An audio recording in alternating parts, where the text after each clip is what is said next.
라는 말을 들을 때 우리 각자가 생각하고 떠올리시는 그림이 다를 겁니다. 어떤 분은 엄청난 고통과 희생과 수고를 떠올리실 것입니다. 그런가 하면 어떤 분은 내 삶 속에서 지고 있는 십자가, 내 자녀라는 십자가, 부모님이라는 십자가, 또는 과거의 상처라든가 내가 맡은 일이라든가 하는 책임이나 사명 등등을 두고 십자가를 떠올릴 수도 있으실 겁니다. 오늘은 각각 다르게 받아들이실지 모르는 이 십자가, 그것도 첫 십자가에 대해 파고 들어가 보려고 합니다. 그래서 오늘은 부제를 달자면 일명 십자가를 찾아서 시간이 되겠습니다. 잘 아시겠지만 한번 퀴즈를 내보면요, 예수님이 지셨던 십자가, 그 십자가를 처음으로 짊어진 최초의 사람은 누구였겠습니까? 네, 베드로도 아니고 바울도 아니고 오늘 예수님을 만난 사람 이야기의 7번째 주인공이기도 한데요, 예수님의 십자가를 인류 역사상 최초로 짊어졌던 사람은 바로 구레네 출신의, 구레네라는 지역 이름입니다. 출신의 시몬이라는 사람입니다. 이 구레네 시몬이 십자가를 진 이야기를 통해서 우리가 어떻게 십자가 지는 삶을 살아야 할지 우리를 돌아보게 되기를 소망합니다. 예수님은 빌라도의 법정을 나와서 십자가를 지고 골고다 언덕으로 올라가셨습니다. 거리가 얼마나 될까요? 한번 들어보신 적 있습니까? 그 거리가 대략 800m 정도 된다고 합니다. 비아 돌로로사라고 하죠. 그런데 거리도 거리지만 800m가 짧다면 짧을 수도 있고 길다면 길 수도 있는데 이 길이 꽤 오르막길, 가파른 오르막이라고 합니다. 그래서 성지순례가 여기로 가봤으면 좋겠는데 전쟁 중이라서 여기를 정하지는 못하지만 또 그때 어떻게 될지는 모르지만 내년에 성지순례 다녀오신 분들 말씀을 들어보면 어른들이 가방 안 메고 맨몸으로 편한 신발을 신고 올라가도 숨이 꽤 찬다라고 말씀들 하십니다. 그런데 예수님은 어떤 상태셨습니까? 정상적인 상태셨습니까? 전날 밤부터 피를 토할 듯한 겟세마네의 기도를 드리시다가 체포되셨습니다. 밤새 이곳 저곳 끌려다니시며 모욕도 당하셨고 재판도 받으셨고요. 또 동물 뼈를 박아서 살을 찢을 수 있게 특수 제작된 가죽 채찍으로 수없이 맞으셨습니다. 머리엔 가시 면류관이 씌워져서 머리 이곳 저곳에 출혈이 이어지고 있었습니다. 그러니 예수님의 육신과 정신은 전날 밤부터의 극도의 스트레스와 피로가 계속 누적되어서 출발하기도 전에 예수님은 기력이 쇠하셨습니다. 그런데 예수님은 맨몸도 아니셨습니다. 십자가를 지고 가셨죠. 얼마나 무거웠을까요? 십자가는 우리가 영상에서나 이렇게 보면 십자가 모양의 십자가 나무를 이렇게 들고 가지 않습니까? 근데 그러진 않았다고 합니다. 왜냐하면 골고다 언덕 위에 세로로 쓰는 나무는 주로 박아놓고 있다가 내려서 다시 가로 세로를 맞추고 올려놓기 했기 때문에 세로로 땅에 박아놓은 말뚝은 자주 사용되었기 때문에 골고다 언덕 위에 처형장에 그대로 고정되어 있었고, 가로대로 쓰이는 무거운 목재는 죄수들이 처형장까지 직접 짊어지고 갔다고 합니다. 그런데 이 목재의 무게가 무려 30에서 40kg 정도 되었다고 합니다. 성인 어른이면 해볼만 하다 할 수 있겠지만 심신이 피폐해진 상황에 고통이 이루 말할 수 없으셨을 겁니다. 그러다 보니까 현장에서 이 십자가 행렬을 진행해서 골고다까지 올라가야 되는데 어떤 일이 벌어졌겠습니까? 예수님의 걸음이 자꾸만 멈추는 겁니다. 전승에 따르면 예수님이 심판받으신 순간부터 무덤에 묻히시는 순간까지를 몇 번 멈춤 이렇게 이름을 진 게 있습니다. 14번 멈췄다고 해서 영어로는 14번의 스테이션, 14 stations라고 합니다. 우리말로는 14처라고 하죠. 그 가운데 이 골고다로 가는 게 800m에 해당하는 스테이션이 총 9개입니다. 근데 그 9개 스테이션을 왜 9개 스테이션이 800m 안에 있었느냐? 계속 가다가 멈추시는 겁니다. 또 넘어지시고 또 넘어지시고 또 넘어지시고.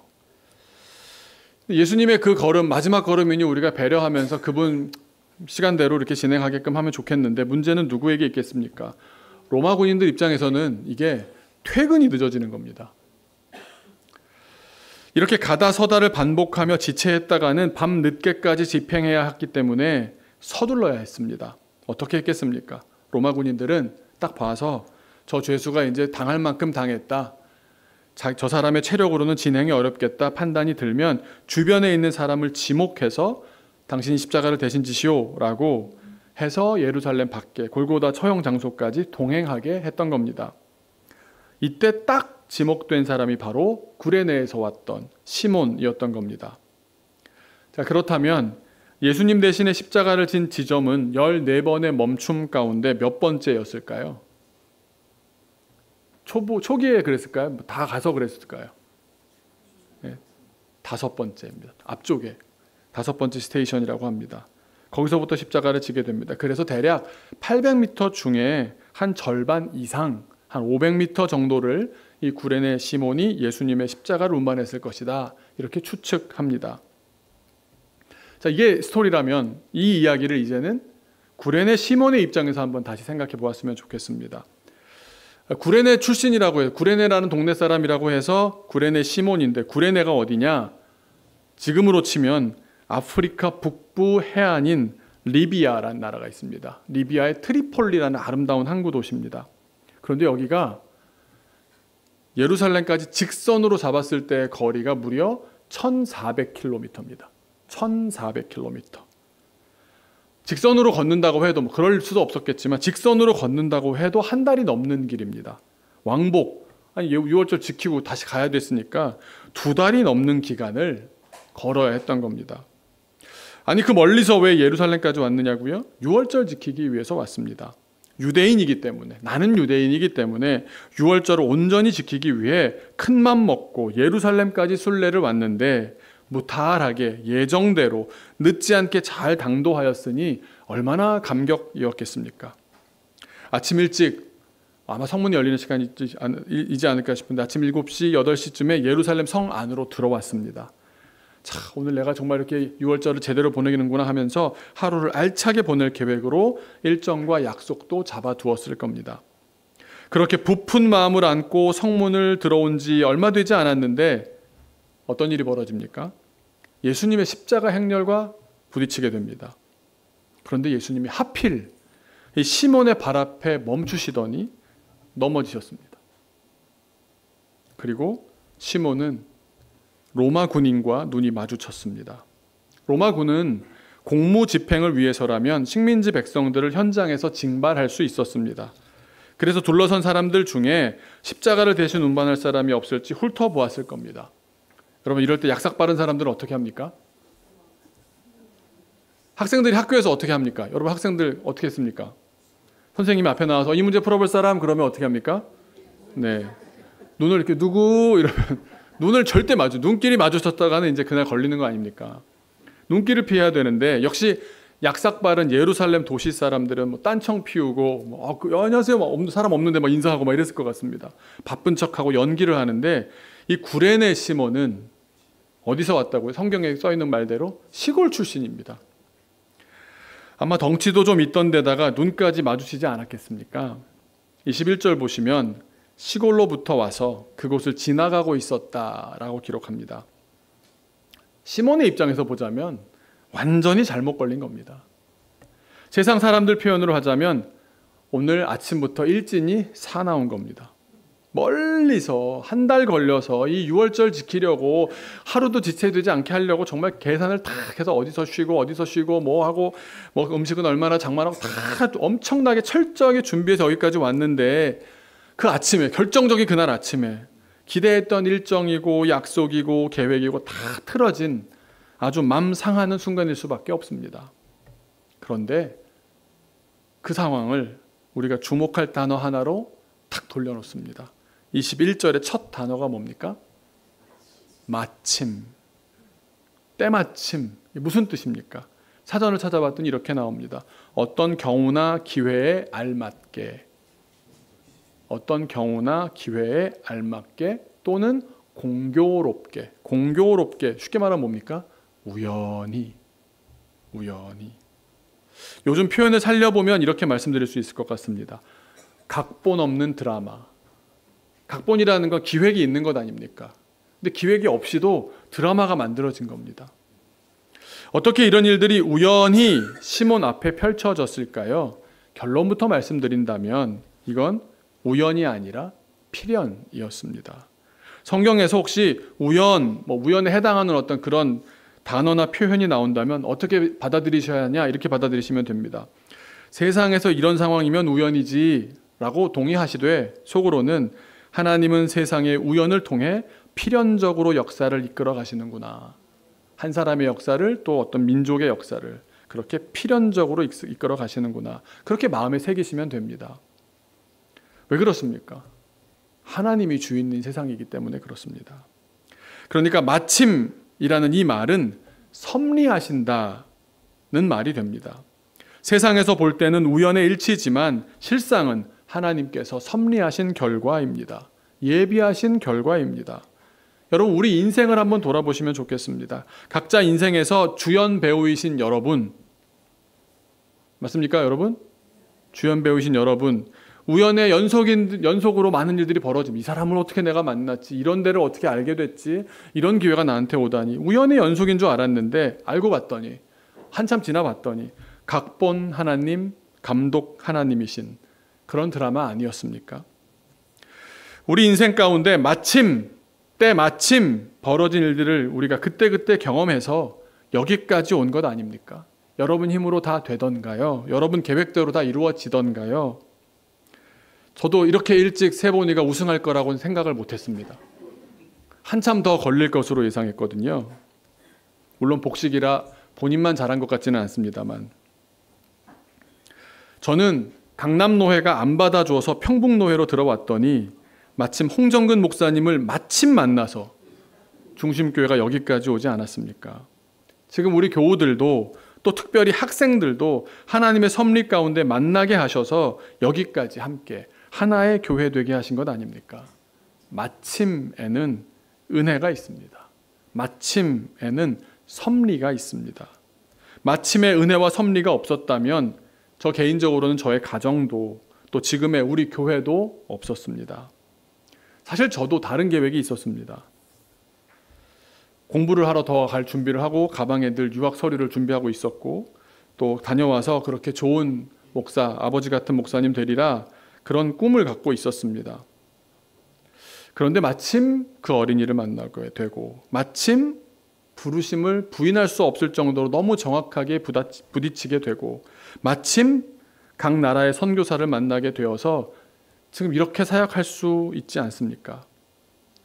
제가 돌아봤더니, 말씀을 준비하면서 돌아봤더니 선교사 자녀들이 끊임없이 오고 끊임없이 연결되거든요. 새로운 선교사 자녀들이 또 연결되고. 근데 세상적으로 보면 분명히 우연입니다. 내가 쟤를 어떻게 알아? 어떻게 쟤를 만나? 알던 사람 한 명 없습니다. 선교사라 하더라도 다른 교단 선교사님도 있으시고, 저랑 기수가 달라서 같은 교단이어도 만날 일이 없었던 분들이 대부분입니다. 그런데 우연히, 세상 기준으로 보자면 우연히 만나게 되었습니다. 그런데 그 친구 때문에 저도 밤을 새고 계속 전 세계를 다니면서 알아보게 되고 이러고 살고 있지 않습니까? 이제서 돌아보면 하나님 각본, 하나님 감독에 마침 알게 하시고 마침 만나게 하신 은혜와 섭리의 작품인 줄로 믿습니다. 옆에 앉으신 분에게 이렇게 인사하겠습니다. 마침 제 옆에 앉으셨네요. 네. 그런 노래도 있죠. 우리만 남은. 네. 노래방으로 가면 안 되기 때문에. 그래서 우리는 어떤 자세로 살아야 되느냐? 기도해야 합니다. 기도해야 합니다. 요즘 유튜브에서 좋은 강연들이나 많은 데이터로 연구한 결과들, 이런 걸 정리해서 알려주는데요. 특별히 사람들이 제일 관심 있어 하는 것 중에 한 가지가 성공한 사람들의 데이터입니다. 어떤 사람이 성공하느냐. 그 성공한 사람들을 조사한 결과를 보거나, 또 성공한 사람들을 직접 인터뷰를 하면서 나온 내용들을 정리한 그런 강의들이 많이 있어서, 그게 쇼츠로도 뜨고 큰 강의로도, 긴 강의로도 나오지 않습니까? 그런데 제가 공통점을 하나 발견했습니다.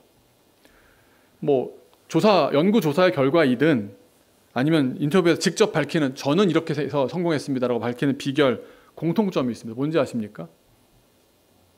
네? 8할은 혹은 9할은 운이 좋았습니다 그럽니다. 겸손해서 하는 말이 아니고요.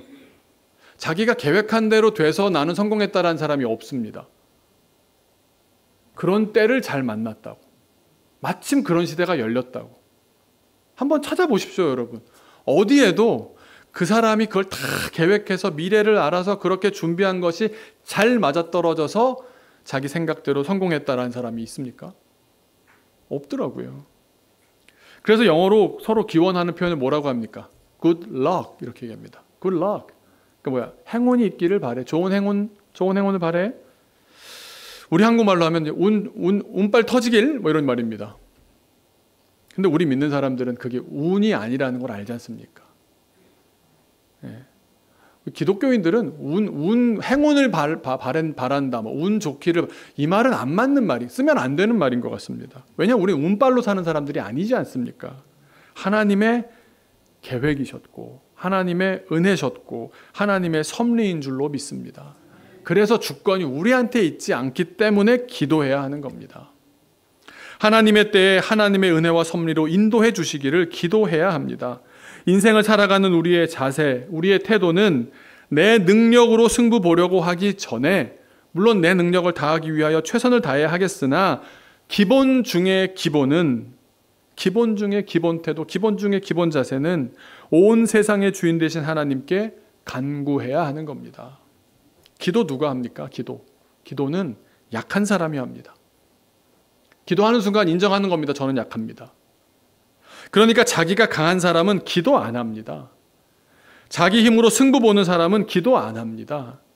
또 세상이 중요한 사람도 눈 감고 기도할 수 없습니다.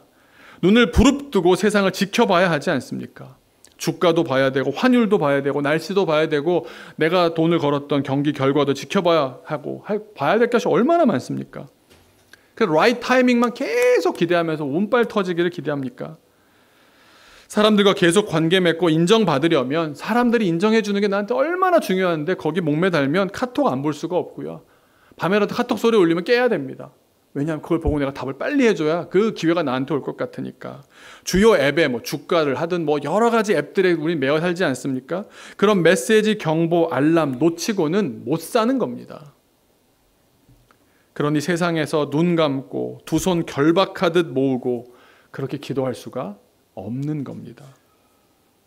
그러니 기도한다는 건 자기 소속을 확실히 밝히는 겁니다. 주님께 붙어 있겠습니다. 주님이 주인이십니다. 그러는 가운데 마침의 시간이 열리는 겁니다.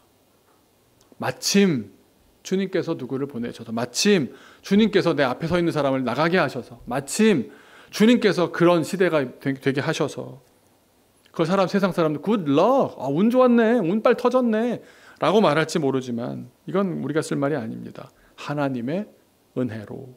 그래서 오늘 마지막 찬양 By the grace of God, 하나님의 은혜로. 한번 옆에 분하고 연습해 볼까요? 이렇게 하나님의 은혜였습니다. 하나님께서 다 하셨습니다. 이게 우리의 바른 삶의 태도 아니겠습니까? 구레네 사람 시몬에게는 이 마침이라는 시간, 섭리의 시간, 은혜의 시간이 어떻게 열렸을까요? 제가 성경을 다 뒤져보고 또 문헌을 다 뒤져보고 다른 목사님들의 설교도 다 뒤져봤습니다. 결과를 얘기하자면 이렇습니다. 구레네 시몬의 가족이 믿음의 가족이 되었습니다. 구원받았을 뿐 아니라 쓰임받는 신실하게 주님을 섬기는 가정이 되었습니다. 성경적으로 그리고 전승으로도 확인되는 내용은 두 아들 그리고 아내가 진정한 믿음의 사람이 되었다고 성경이 기록하고 있습니다. 먼저 아들들은 어떻습니까? 오늘 본문 21절 다시 보시면 시몬을 구레네 출신이다 라고 밝히는 것 외에 한 가지 더 얘기를 하는 게 있습니다. 어떻게 소개합니까? 보통 성경에서는요, 누구를 소개할 때 어떻게 소개합니까? 누구의 아들. 네. 누구의 아들, 그렇죠. 그런데 이 경우가 어떤 경우겠습니까? 한번 예를 좀 들자면 손흥정의 아들 손흥민 이럽니까? 그럼 손흥정이 누구야? 이러지 않습니까? 저분이 손흥민 씨 아버지래 이렇게 되는 이 경우는 어떤 경우겠습니까? 아들이 엄청 유명해진 겁니다. 아들이 보통 말만 하면 이 편지를, 이 복음서를 접하게 된 사람들은 초대교회 교인들인데 이들에게 알렉산더, 루포 다 알지. 그 아버지야. 이렇게 된 겁니다. 자식 이름으로 소개되는 사람이 되었습니다. 저도 그런 날이 오기를 간절히 바랍니다. 부모에게 가장 큰 영광스러운 시간 아닙니까? 이번에 홍콩 클래식에서 우승하신 김세본님의 아버지 김재준 집사님. 아, 이거 멋있지 않습니까? 너무 좋아하시지 말고, 네. 시몬의 아들 알렉산더와 루포가 이름만 대면 초대교회 성도들이 다 알만한 귀한 일꾼이 되었기 때문에 이 복음서를 읽는 독자들이 초대교회 성도들에게 이렇게 말하고 있는 겁니다. 여러분, 알렉산더 다 알죠? 루포 다 알죠? 두 사람이 형제인 거 다 알죠? 제가 지금 말하는 분이 누군지 아세요? 바로 우리 교회 진짜 멋진 집사님 두 분, 알렉산더 집사님과 루포 집사님, 그 두 분의 아버지가 바로 이 미스터 십자가 시몬이십니다. 이렇게 말하고 있는 겁니다. 믿음에 굳게 섰을 뿐만 아니라 교회의 지도자로 우뚝 선 인물이 되었던 겁니다. 성경의 기록입니다. 또 시몬의 아내, 구레네 시몬의 아내 알렉산더와 루포의 어머니 역시 바울 목사님에게 인정받는 일꾼이었습니다. 바울 목사님이 인정하는 일꾼이 되었습니다. 어느 정도로 인정받았느냐? 표현이 바울 목사님이 이렇게 얘기합니다. 내 어머니라. 내 어머니라. 로마서 16장을 보시면 바울 목사님이, 제가 지난번에 로마서 16장 했을 때도 여러 사람들을 다 이름을 거론하면서 거명하면서 인사를 합니다. 그런데 13절을 보시면 같이 한번 읽어볼까요? 시작.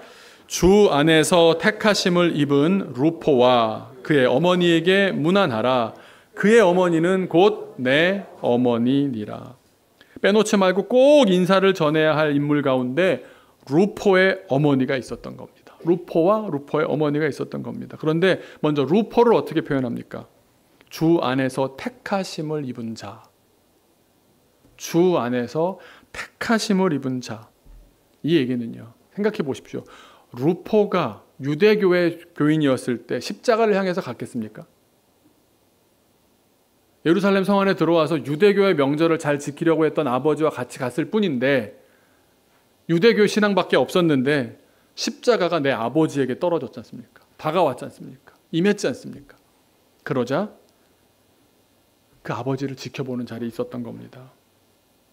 그 십자가가 아버지 시몬에게 갔고 아들인 자기 루포에게 갔고 그리고 그 가정 어머니에게까지 다가간 겁니다. 주님께서 택하신 루포에게 십자가의 은혜와 섭리가 임해 신앙적으로 깊은 헌신을 감당하는 인물이 되었을 뿐만 아니라 루포의 어머니는 바울 목사님에게 영적 어머니 같은 존재가 되어서 바울 목사님의 사역을 정말 친어머니처럼 도우며 동역했던 교회의 대표적인 여성 지도자가 되었던 겁니다. 이 정도 집안이 됐습니다. 마침 십자가가 임해서 그렇게 된 겁니다. 어떻게 그렇게 될 수 있었을까? 많은 분들의 내용들을 살펴보다가 누군가 이렇게 말씀하시는 걸 들었습니다. 본인의 의도와 계획과 생각과 달리 십자가라면 억지로라도 짊어지기만 한다면 한 사람의 인생을 바꿔놓는다. 그래서 어찌됐든 십자가를 지기만 하면 결과적으로 복된 결과를 맞이한다. 그렇게 믿음의 명문가가 탄생한다. 왜냐하면 십자가는 어떤 경우에라도 능력이기 때문이다. 어떻게 생각하십니까? 이게 어떤 논리를 먼저 정해놓고 복 받는 원리를 하나 이렇게 말하려다 보니까 여기에 맞춰서 결론을 내려다 보니까 어떤 문제점이 생기냐면 이 구레네 시몬도 굉장한 사람이 돼야지 말이 되는 겁니다. 그렇죠? 근데 성경에는 기록이 없습니다. 예상이 되는 기록은 있는데 전승상 그 사람이 그 사람은 아니다라고 말하는데 무리하게 막 안디옥 교회에 바나바 다음 지도자였다고 끼워 맞추기도 합니다. 근데 그 이름이 흔한 시몬이라는 이름, 우리가 아는 이름도 몇 개나 되지 않습니까? 흔한 이름이었을 뿐만 아니라 그 사람이라고 성경이 분명히 지정을 하지 않았기 때문에 그렇게 끼워 맞출 수는 없는 겁니다. 그래서 이렇게 말씀하시는 분들의 대부분 주제가 이겁니다. 교회에서 직분을 맡으셨습니까? 억지로 맡으셨습니까? 십자가를 지셨습니까? 역할을 맡으셨습니까? 그러면 좀 마음에 안 드셔도 구레네 시몬처럼 끝까지 잘 감당하십시오. 그러면 믿음의 명문가가 될 것입니다. 제가 그 뜻은 알겠는데 약간 과잉 적용이 아닌가 싶다는 겁니다. 기본은요, 여러분 잘 받아들이셔야 됩니다. 시몬이 뭘 잘해서, 시몬이 다 알아서 그 길을 따라간 게 아니라는 사실입니다. 주님의 은혜는 누군가가 잘 전해줘서 전달되는 것도 아니고요, 자기가 혼자 잘 깨달아서 깨달아지는 것도 아닙니다. 그냥 택하심입니다. 그냥 마침 다가오시는 겁니다. 그래서 우리는 은혜 외에는 주님을 알 방법이 없습니다. 그런데 시몬이 뭘 잘한 건 없지만 확실한 것 한 가지는 하나님의 섭리에 순종했다는 것만큼은 분명합니다. 부모가 자녀에게 해줄 수 있는 신앙교육 뭐겠습니까? 신앙은 사실 교육된다기보다 전수된다고 보는 것이 올바를 텐데, 시몬도 특별한 족적을 남겼다. 위대한 인물이었기 때문에 그 자녀들이, 아내가 그렇게 신앙에 큰 사람이 되었느냐? 그렇다고 볼 수는 없습니다. 그런데 그가 확실하게 했던 일은 맡겨진 십자가를 자이든 타이든 정해진 지점까지 지고 갔다는 겁니다. 그거는 성경이 분명히 증언합니다. 그가 그때 무엇을 느꼈는지는 알 수가 없습니다. 그가 예수님의 십자가를 대신 짊어졌다는 사실과 그의 아내와 자녀가 하나님께 인정받는 믿음의 사람이 되었다는 것은 그 두 가지만 분명합니다. 우리가 이걸 지금 시점에서 보면 시몬이 십자가를 짊어지면서 내가 이거 횡재했네, 이거 잘해서 하나님께 잘 보여가지고 우리 집안을 좀 일으키고 우리 자식들 좀 성공시켜야겠네, 이런 생각했겠습니까? 아닙니다. 우연히 벌어진 일 가운데 그럴 수는 없을 겁니다. 각본 없는 드라마였는데 어떻게 그렇게 할 수 있겠습니까? 다만 시몬이 우연히 십자가를 졌다는 사실 외에 우리가 합리적으로 추론할 수 있는 또 한 가지 사실은, 십자가를 아버지가, 나의 남편이 십자가를 지고 가는 장면을 가족들이 지켜보았을 것이라는 겁니다. 가족들이 유월절을 맞아서 예루살렘에 함께 지키러 올라오곤 했기 때문에, 그래서 아버지가 갑자기 차출되셔서 같이 가족이 함께 있다가 아빠가 차출되니까 십자가를 지고 가게 되시니까, 아니 사람 많은데 아버지랑 떨어지면 안 되지 않습니까? 그러니까 계속 아내와 아들들은 아버지를 놓치지 않기 위해서 그 나무를 지고 올라가는 아버지를 계속 따라갔을 수밖에 없었을 겁니다. 그렇게 해서 골고다까지 올라가지 않았겠습니까? 그리고 십자가를 내려놓은 뒤에도 가족들을 만나기는 했겠지만 쉽게 골고다에서 내려올 수 없었을 겁니다.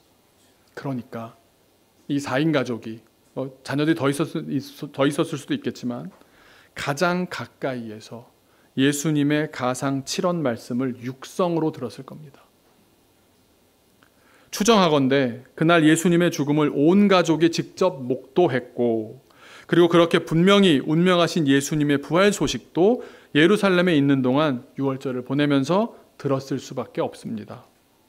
그리고 당대 상황으로 봤을 때 가장이 변하지 않고서 식솔들만 신앙을 바꾸기는 어려울 것이라 생각해 보면, 이 유월절 기간 중에 온 가족은 회심했을 겁니다. 물어봤겠죠. 그 사람이 누구요? 그 사람은 왜 그렇게 죽어야 했어? 시몬은 과연 어떻게 십자가를 졌기 때문일까요? 우리가 여기에 집중해야 되는데요, 시몬이 십자가를 жил머지게 되자 시몬은 한 가지 행동을 해야만 했습니다. 뭐겠습니까? 예수님을 뒤따라가는 걸 해야 했습니다. 누가복음 23장 26절 같은 내용인데 누가복음은 이렇게 기록합니다. 같이 읽어볼까요? 시작. 그들이 예수를 끌고 갈 때에 시몬이라는 구레네 사람이 시골에서 오는 것을 붙들어 그에게 십자가를 지워 예수를 따르게 하더라. 이 따르게 하더라라는 말이 영어로 carry it behind Jesus, 그러니까 뒤에서 지고 따라가게 하다라는 뜻입니다. 예수님이 앞서서 가시고 시몬이 십자가를 지고 따라가는 겁니다. 이분이 왜 져야 됐고 내가 그걸 대신 져야 되는지는 모르는데 일단 가고 있는 겁니다. 그렇다면 예수님이 이제 십자가를 들지 않게 되셨으니까 예수님의 발걸음이 빨라졌을까요? 아닙니다. 이미 너무너무 기력이 쇠하셨기 때문에 그 후로도, 구레네 시몬이 대신 십자가를 진 이후에도 2번이나 더 쓰러지십니다. 그러니까 시몬은 건장했고요, 30-40kg 정도는 들 수 있는 사람이었기 때문에 자기가 걸음이 빨랐을 겁니다. 그러니까 다시 말하면 예수님 바로 뒤에서 바짝 붙어 따라갔을 겁니다. 멈추실 때 멈추고 넘어지실 때 기다리면서 가장 가까이에서 예수님의 마지막을 목격했을 겁니다. 예수님의 시선으로, 같은 눈높이로 예수님의 마지막 순간을 느꼈을 겁니다. 예수님의 숨소리를 듣고 심지어 예수님의 입에서 나는 단내마저 맡았을지 모릅니다. 십자가에 묻어있는 예수님의 피를 내 손과 몸에 적시며 불과 얼마 전까지 예수님 몸 안에 흘렀을 그 뜨거운 피 비린내를 내 코로 맡으며 예수님께서 땅바닥에 흘리신 피를 밟고 따라갔을 겁니다.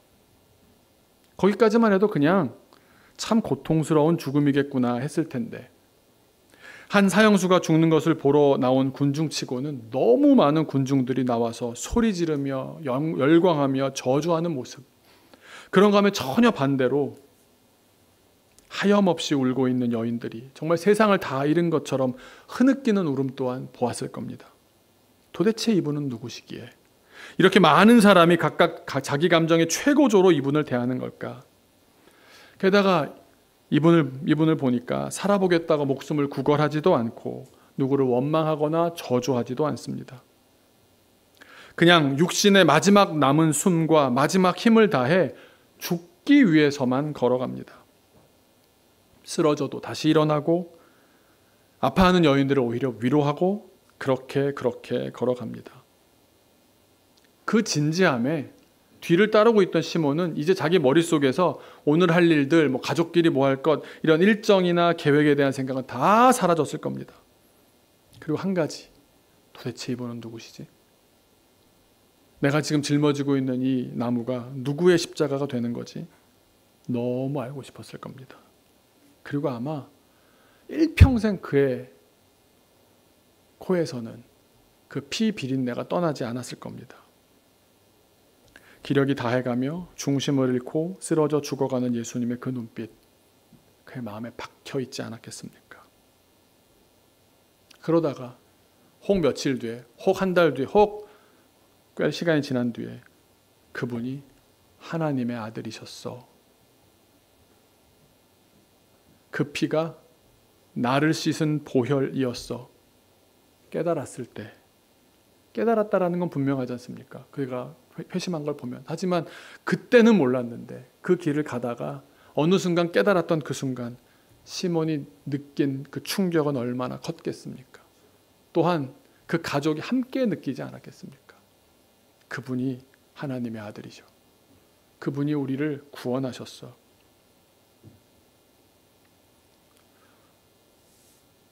우리가 좋은 가문 되려고, 좋은 성공하려고 이 자리에 있는 건 아닙니다. 저 설교를 준비하면서 이렇게 설교해가지고는 교회가 부흥하기 진짜 힘들겠다는 생각밖에 안 들었습니다. 왜냐하면 우리는 십자가의 길을 가도록 부름받은 사람들이기 때문에 그렇습니다. 우리끼리 웰빙하고 잘 살고 행복하고가 아니라 세상의 빛과 소금이 되어서 나를 비워가며 세상을 밝히는 일을 하라고 부름받은 사람들 아닙니까? 구레네 시몬은 세상에서 최초로 예수님이 지었던 십자가를 지었던 사람입니다. 그의 삶은, 그의 가족의 삶은 초대교회를 섬기는 자가 되었습니다. 그것은 십자가의 삶을 살았다는 말입니다. 초대교회 교인들의 삶이 윤택했겠습니까? 그들이 평안했겠습니까? 영적인 평안한, 내적인 평안함은 있었겠으나 내 자식이 그리스도인이 되었을 때 어떤 생각이 들겠습니까? 얘도 언제 죽을지 모르겠구나. 얘도 언제 사자밥 될지 모르고, 얘도 언제 그냥 카타콤에 들어가는 상황이 될지 모르겠구나. 구레네 사람 시몬처럼 예수님을 뒤따라가는 우리가 되기를 소망합니다. 무엇을 바래서가 아니라 그게 우리의 부르심이기 때문에 이 시대에 교회로만 존재하는 것도 엄청나게 위대한 일입니다. 하지만 우리에게 주어진 마지막 숨, 마지막 힘까지 그 길을 걷는 그 일에 사용되기를 소망합니다. 잠깐 기도하겠습니다. 먼저 우리 주님의 은혜를 떠올렸으면 좋겠습니다. 마침의 은혜가 있었습니까? 하나님, 우리는 주님의 주권 아래 사는 사람들입니다. 주님께서 계획하시고 섭리하시고 인도하셔서 주시는 그 마침의 은혜로 사는 사람들입니다. 물론 제가 최선을 다해서 열심히 기획하고 열심히 살아보겠지만 주님, 저는 약합니다. 저는 부족합니다. 주님이 인도해 주셔야 삽니다. 주님 은혜 없으면 못 삽니다. 두 손 모으고 두 눈 감고 세상에 대해서는 닫고 주님께만 열리는 이 시간 기도합니다. 주님, 주님께서 주님의 것으로 채워 주옵소서. 도저히 이 십자가는 제가 감당할 수가 없습니다. 내 자식, 내 자녀, 우리 가족, 재정, 회사, 장래, 미래 모르겠습니다. 주님. 그런데 잘 걷고 있다가 주님께서 마침 만나게 하시고 겪게 하시는 일들을 통해서 이루실 줄로 믿습니다. 주님의 길 따라갈 수 있게 하여 주옵시고 그 가운데 주님 주시는 그 마침의 은혜로 우리가 살게 하여 주옵소서. 같이 기도하겠습니다.